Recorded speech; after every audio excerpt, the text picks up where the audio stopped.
பண்பான உள்ளங்களுக்கு எனது பணிவான வணக்கங்கள். இன்னைக்கு ஆற்றுகால் கோயில் பொங்கல். இந்த ஆற்றுகால் கோவிலோட கதை ப்ரீஃபாக எனக்கு தெரிஞ்சது கொஞ்சம் சொல்கிறேன். இதுக்கு நிறைய கதைகள் இருக்குது. அதில் ஒரு சின்ன கதை தான் இது. மதுரையை எரித்த கண்ணகி கொடுங்கல்லூர்னுங்க ஒரு இடம் இருக்குது. அந்த இடத்துல கண்ணகியோட அக்கா இருக்காங்க.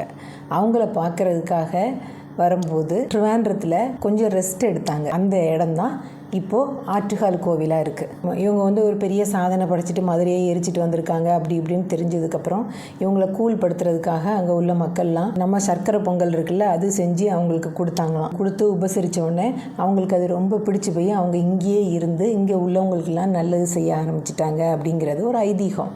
அதனால் இந்த அம்மனுக்கு நம்ம வேண்டிட்டு சர்க்கரை பொங்கல் செஞ்சு வழிபட்டோம்னா நமக்கு நினச்சது நடக்கும் அப்படின்னு சொல்லிட்டு ஒரு ஐதீகம். எனக்கு பெரிய சாமி பக்திலாம் இல்லை. அதே சமயம் நான் ஏத்திஸ்ட்டும் கிடையாது. இந்த சாமி கும்பிடு அப்படின்னு யாராவது சொன்னாங்கன்னா என்னால் முடிஞ்சால் கும்பிடுவேன்.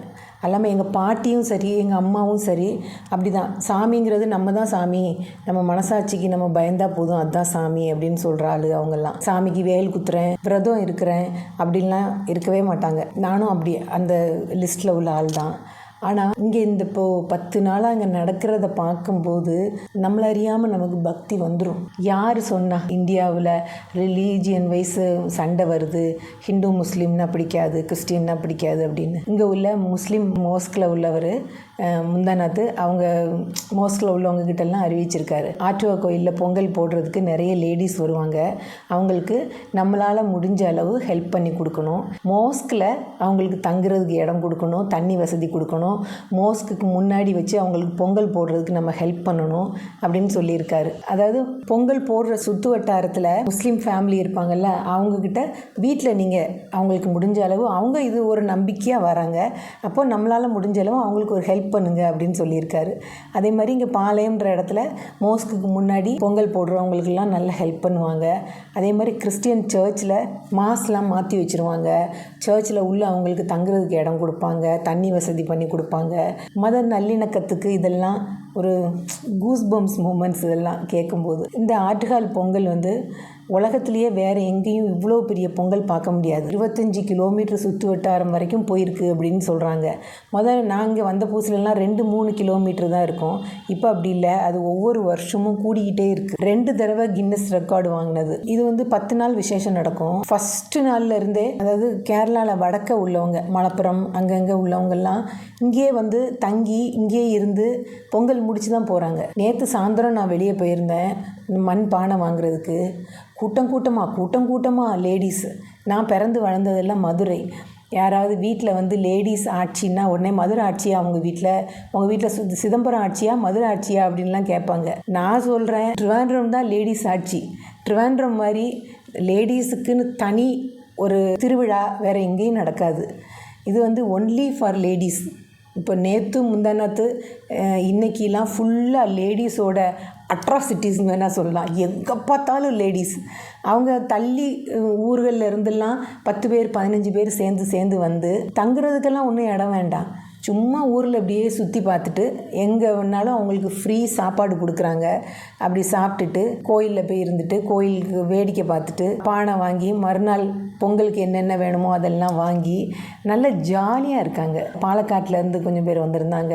அவங்கக்கிட்ட கேட்கும்போது சொல்கிறாங்க, வேண்டாம் இந்த ட்ரிப்பு போக வேண்டாம் அப்படின்னு நினச்சா கூட எங்களுக்கு அந்த நேரம் ஆகும்போது கால் தன்னால் பெறப்பட்டுரும், நாங்கள் வந்துடுவோம், அது அந்த அம்மாவோட பவர் அப்படின்னு சொல்கிறாங்க. இதெல்லாம் கேட்கும்போது எல்லாத்துக்குமே பக்தி வந்துடும். ஏதோ ஒரு சக்தி இருக்குது. இப்போ இதென்ன இப்படி பொங்கல் போட்டு வெயிலில் நின்று எவ்வளோ வெயிலில் இருந்தாலும் அவங்க டயர்டே ஆக மாட்டாங்க. ஒரு மாதிரி ரொம்ப ஹாப்பியாக அந்த பொங்கல் போடுவாங்க. நானும் இந்த ட்ரிப்பு 5 பானை, 1 வெண்பொங்கல், 1 சர்க்கரை பொங்கல், 1 பால் பாயசம், 1 பாசி பயிறு வேக வச்சு சர்க்கரையும் தேங்காயும் போட்டு, பின்ன திரளின்னு ஒரு கொழுக்கட்டை. அது திரளி கொழுக்கட்டை இன்றைக்கி ஃபுல்லாக பூஜா தான் செஞ்சா. நான் எப்படி செஞ்சாங்கிறத இதில் காமிக்கிறேன். நாங்கள் நெய் சேர்க்க மறந்துட்டா. அதில் 2 ஸ்பூன் நெய் சேர்த்து பிசையணும். திரளியோட மாவில் 3 பழம் போட்டிருக்கேன். இதுக்கு மேலே தண்ணி ஊற்றுறமா பால் ஊற்றுறமாங்கிறது அம்மா சொல்லுவாங்க. இப்போ கரண்ட்லி 3 பழம் போட்டு பிசைய போகிறேன். பொதுவாக எங்கள் அம்மா திரளி செய்யும்போது ஓங்கி அடித்த 1.5 டன் வெயிட் மாதிரி இருக்கும், இல்லைன்னா தொண்டையில் சிக்கிற மாதிரி இருக்கும். இப்போது இது என் ஸ்கூல் ரெசிபி, நிறைய பழம் போடணுங்கிறது. அப்போ ட்ரை பண்ணி பார்ப்போம். நம்பாதீங்க ப்ளீஸ். இப்போ வந்து நம்ம பாலோ தண்ணியோ ஊற்றலை, சர்க்கரை ஊற்றணும், தேங்காய் போடணும், பொடிச்ச சர்க்கரை. போதுமா? தேங்காய் இஷ்டம் போல் பிடிக்குமோ அவ்வளோ போட்டுக்கலாம். இப்போ கூட 2 பழம் நம்ம போட்டுக்குவோம். இல்லை இது பிசைஞ்சிட்டு பழம் என்ன போட்டுக்கலாம். ஓகே, இப்படிலாம் சொல்லுவாங்க, கூட 2 பழம் போட்டாலும் சாஃப்டாக வரும். நம்ம வீட்டில் அடுப்பெல்லாம் ரெடி பண்ணிட்டோம். ஆட்டுகால் கோவிலை ஸ்திரீகளோட சபரிமலைன்னு சொல்லுவாங்க. ஏன்னா இங்கே லேடிஸ் மட்டும்தான் இந்த பொங்கல் வைப்பாங்க. கோவிலுக்கு முன்னாடி பண்டார அடுப்பில் தீ எரிச்சதுக்கப்புறம் அங்கேருந்து தீ பாஸ் பண்ணி இங்கே வரும். அந்த தீயை வாங்கி தான் நம்ம அடுப்பில் வைக்கணும். நமக்கு இப்போ தீ வந்துருச்சு. பூஜா குட்டியும் என் ஃப்ரெண்டு ஜோலியும் போய் பிடிச்சிட்டு இருக்காங்க. நான் அவங்க பிடிக்கிறத வீடியோ பிடிச்சிட்டு இருக்கேன். இந்த எல்லோ சுடிதார் என்னோட பெஸ்ட் ஃப்ரெண்ட் ஜாலி. அவள் கிறிஸ்டியன், ஆனால் எல்லா வருஷமும் நம்ம வீட்டுக்கு பொங்கல் போட வந்துடுவாங்க. ஃபஸ்ட் நம்ம மேடம் பிடிச்சிட்டாங்க, பைய வர்றாங்க சாரியிலெல்லாம் படாமல். பூஜா உடுத்திருக்கிறது புது சாரி. இப்போது 2 பேரும் வந்துட்டாங்க. சர்வ மங்கள மங்கள்யே சிவே சர்வார்த்த சாதிகே சரண்யே த்ர்யம்பகே கௌரி ஸ்ரீ நாராயணி நமஸ்துதே. இது இந்த அடுப்பில் இருந்து எல்லா அடுப்புக்கும் எடுத்து வைக்கணும். எல்லா பாத்திரத்துலேயும் தண்ணி எடுத்து வச்சுருக்கு. நம்ம என்ன தெரியுமா பண்ண போகிறோம்? இது வந்து சர்க்கரை பொங்கலுக்கு அரிசி, வெண்பொங்கலுக்கு அரிசியும் பருப்பும் சேர்த்து வச்சுருக்கோம். இது வந்து வெறும் பயறு மட்டும் வைக்கிறதுக்கு.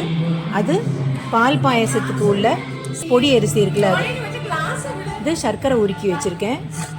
இது தேங்காய் திருகி வச்சுருக்கேன். திரளிக்குள்ள பச்சரிசி மாவு, இடியாப்பம் மாவு பாதி, புட்டு மாவு பாதி போடணும். அப்போ தான் நெருன்னு இருக்கும். இல்லைன்னா மைதா மாவு மாதிரி விழுக்குன்னு இருக்கும். பூஜா குட்டி திரளிக்கு உள்ள மாவு குழைக்கிறா.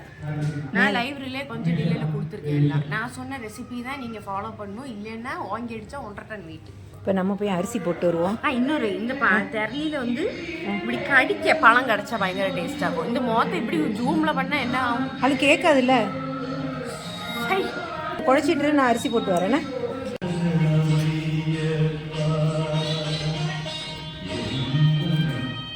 பூஜாவோட பால் தெளிச்சிட்டு, பால் கொதிச்சிட்டு அவள் அரிசி போட போகிறா.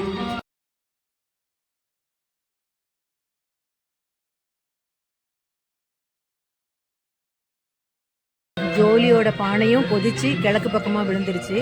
நம்ம பயறு கொதிச்சு வெளியே போகாது அகலமான சட்டினால். இது பால் பாயசம், அது நம்ம பார்க்கணும் கொதிச்சு வெளியே போகாமல்.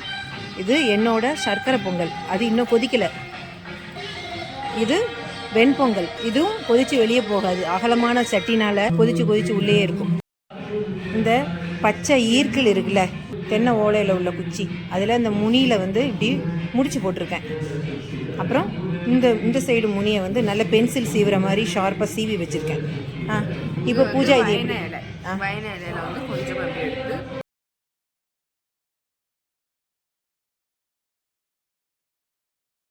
இந்த இலை நல்ல மணமாக இருக்கும். சரி, திரளி வச்சுருக்கோம். இப்போது வெண்பொங்கல் ரெடி ஆயிடுச்சு. வெண்பொங்கலில் மஞ்சள் நிறைய போடுவாங்க, அதனால் மஞ்சள் பொங்கல் அது பேர். அது அது இருந்து வத்தும் குட்டி. பயர் ரெடி, பால் பாயசம் ரெடி, சர்க்கரை பொங்கல் ரெடி. இப்போ இந்த திரளி இப்போ தான் வச்சுருக்கோம். இது ஒரு 1/2 மணி நேரம் ஆகும் வேகிறதுக்கு. இன்றைக்கி மாஸ்டர் இவங்க தான். இந்த ட்ரிப்பு தான் ஃபஸ்ட் டைம் திரளி உண்டாக்கியிருக்கேன்.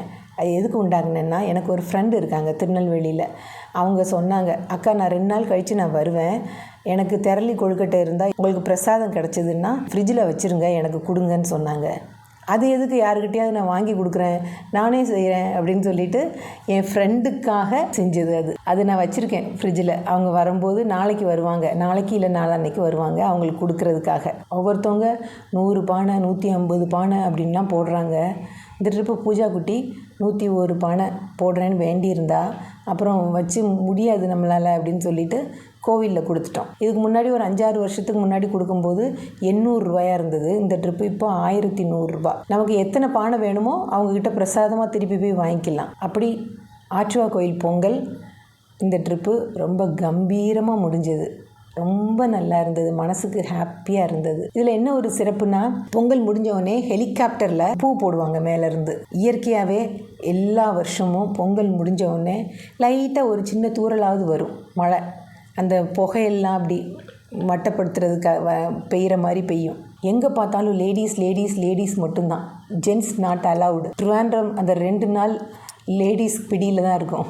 நல்லா இருக்கும். எங்கே பார்த்தாலும் லேடிஸு, எங்கே பார்த்தாலும் நடந்து எந்த ராத்திரினாலும் தைரியமாக பயம் இல்லாமல். ட்ரிவாண்ட்ரம் வந்து அவ்வளோ ஒரு சேஃப் சிட்டி. எங்கே பார்த்தாலும் போலீஸ் பாதுகாப்பு இருக்கும்.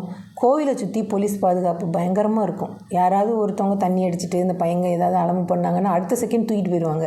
அவங்க தூக்கிட்டு போகும்போது தான் நம்மளே பார்ப்போம், ஆஹா இப்படி ஒரு பையன் இங்கே இருந்தானா அப்படிங்கிற மாதிரி. ரொம்ப நல்லா இருந்தது. பெரிய பெரிய ஆள்கள்லாம் வந்து வெயிலில் நின்று பொங்கல் போடுவாங்க. பெரிய ஆர்டிஸ்ட்டு அவங்கெல்லாம் ஸ்கின் பார்த்துக்குவாங்க, வெயிலுக்கு போக மாட்டாங்கன்னு சொல்லுவோம்ல. அப்படிலாம் பார்க்காம இப்படிலாம் பொங்கல் போடுறாங்கன்னா அதில் ஏதோ ஒரு சக்தி இருக்க போய் தானே போடுறாங்க. இப்போ இந்த ட்ரிப்பு பூஜா குட்டி எதுக்கு நிறைய போட்டிருக்கான்னா, அவள் போர்டு எக்ஸாம் பிள்ளைங்களுக்கு இந்த ட்ரிப்பு படிப்பிச்சிருக்கா. அதனால் அந்த பிள்ளைங்கள்லாம் நல்ல மார்க் வாங்கி பாஸ் ஆகணும் அப்படின்னு சொல்லிட்டு அவங்களுக்காக 3 பானை பொங்கல் வச்சுருக்கா. நான் எனக்கு ஒன்று, என் பெரிய பொண்ணுக்கு ஒன்று, மொத்தம் 5 பானை நம்ம வீட்டில் வச்சுருக்கோம். ஆனால் வேறு வேறு திரளி, பால் பாயசம் அப்படி மாற்றி மாற்றி. ஆற்றுகால் கோயிலோட சின்ன சின்ன பிட்ஸு நான் எடுத்து வச்சுருக்கதை அப்லோட் பண்ணுறேன். நீங்கள் நேரில் வர முடியாதவங்க இதில் பார்த்து என்ஜாய் பண்ணிக்கோங்க. திரளி வெண்பொங்கல், இது சர்க்கரை பொங்கல், பால் பாயசம், இது பயறு, கோழியோட பொங்கல். தீர்த்தம் தெளிக்கிறதுக்கு நேரம் ஆயிடுச்சு. எல்லாம் ரெடி ஆகுறாங்க. நம்ம வீட்டு கோலம் பாருங்கள்.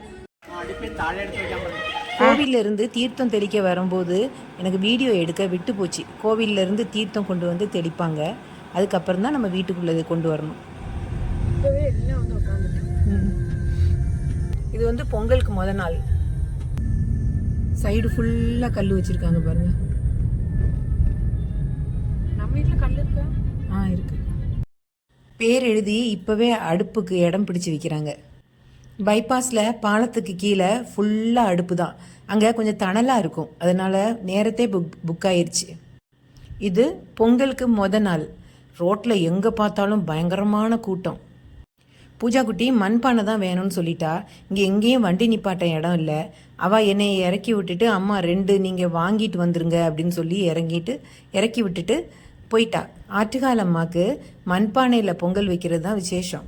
ஆனால் நான் அதில் வைக்க மாட்டேன், ஏன்னா கீழே விழுந்துருச்சுன்னா கஷ்டம் அப்படின்னு செம்பு பானை, வெங்கல பானைலாம் வச்சுருக்கேன். ஆனால் பூஜா குட்டி எனக்கு மண்பானை தான் வேணும் அப்படின்னு சொல்லிட்டா. அதனால் மண்பானை வாங்க வந்திருக்கேன். 4 நாளைக்கு முன்னாடி பார்க்கும்போது டிசைனாக நிறைய கலெக்ஷன்ஸ் இருந்தது. இப்போ வெறும் பானை தான் இருக்குது. என்னமோ சாப்பிட்றது கொடுக்குறாங்க, அதனால் கியூ. இப்படி ஆற்றுகால் சீசன் வரும்போது நான் நிறைய கலெக்ஷன்ஸ் ஆஃப் மண்பானை வச்சுருக்கேன். அது நான் அடுத்த வீடியோவில் காமிக்கிறேன். பழம் கொடுக்குறாங்க. நாங்கள் போகிற வழியில் பப்பனாசாமி கோயில் யானை பார்த்தோம். எனக்கு இப்படி போகும்போது யானையை பார்த்தா மனசுக்கு ரொம்ப ஹாப்பியாக இருக்கும். ஏதோ நல்லது நடக்க போகுதுன்னு தோணும். இது நான் திறந்து காமிக்கிறேன் பாருங்கள். பயங்கர மனமாக இருக்கும். இதில் ஏலக்காய் அதெல்லாம் ஒன்றுமே போட வேண்டாம். இந்த இலைக்கே ஒரு பிரத்யேக மனம் இருக்குது. பயங்கர டேஸ்ட்டாக இருக்கும். வீடியோ எல்லாத்துக்கும் பிடிச்சிருக்குன்னு நினைக்கிறேன். வீடியோவுக்கு சப்போர்ட் பண்ணுங்கள், லைக் பண்ணுங்கள், ஷேர் பண்ணுங்கள், சப்ஸ்கிரைப் பண்ணுங்கள். இப்போது அடுத்த வீடியோவில் பார்ப்போமா? தேங்க்யூ.